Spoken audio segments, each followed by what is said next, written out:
Diğer ürünlere ulaşamıyoruz.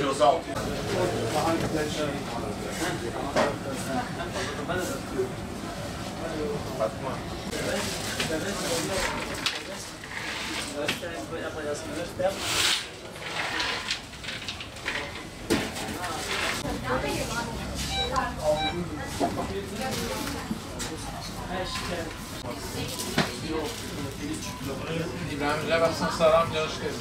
Ama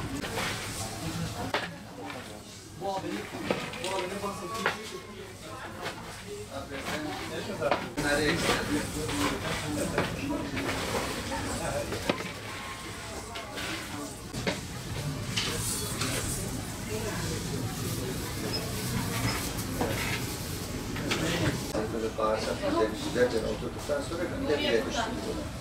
Ondan sonra bunu da sabah akşam takma taşıyor ama içine bu şeyler de girecek. Bu tepkiler de girecek. Sapma taşıyor. Evet, yemeklerden önce mutlaka. İşte bunu alıyor. Zaten ilaç zaten mideyle ilgili.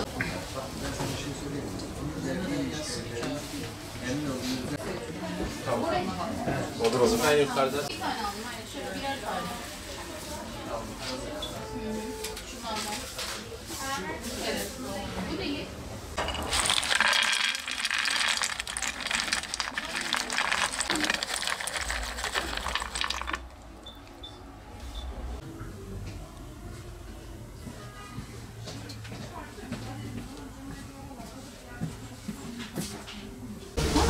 ne kadar güzel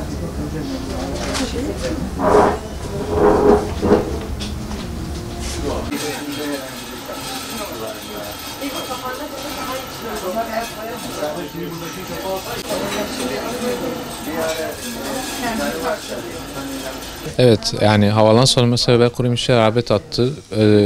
Özellikle hani güç ve vitamin açısından kış ayları önemli. Yani fındığı, bademi falan güç kuvvet verir. Kan eksiğini tamamlar. Kış aylarındaki yoğunluk yaz aylarına göre daha fazladır. Hani yazın sıcaklarında insanları biraz mayıştırmasından dolayı da bir eksiklik söz konusuydu.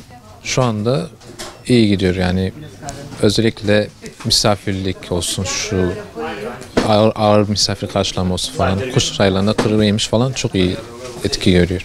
Yaklaşık 60-70 küsür kuru yemiş çeşidi var. Bunların arasında çocuklara da faydalı olan ürünlerimiz de mevcut. Çiğ kaju özellikle.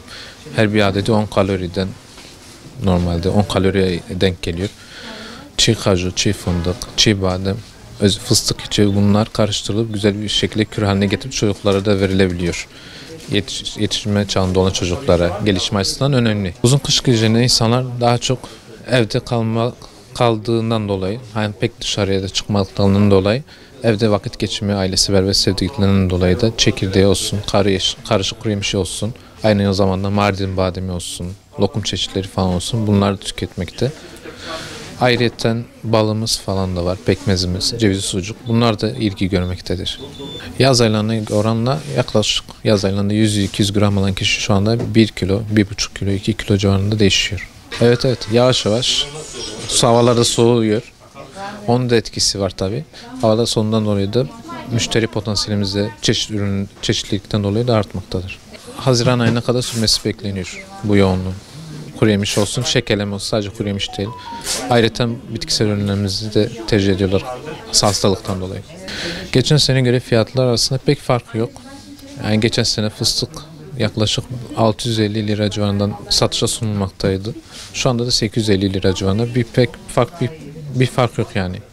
Antep fıstığında artış var. Mahsulden kaynaklı o da. Mahsulünden dolayı Antep fıstığında fiyat var.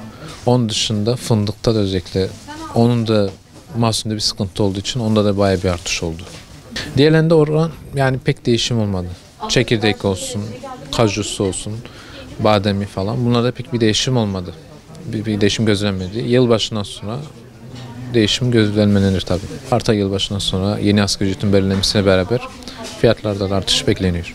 Yani dışarıda hazır gıda tüketmektense kuru yemişiniz olsun, cevizi sucuk olsun, mardin bademi olsun, bunlar tüketmek hem daha faydalı hem daha doyurucudur ve daha sağlıklı.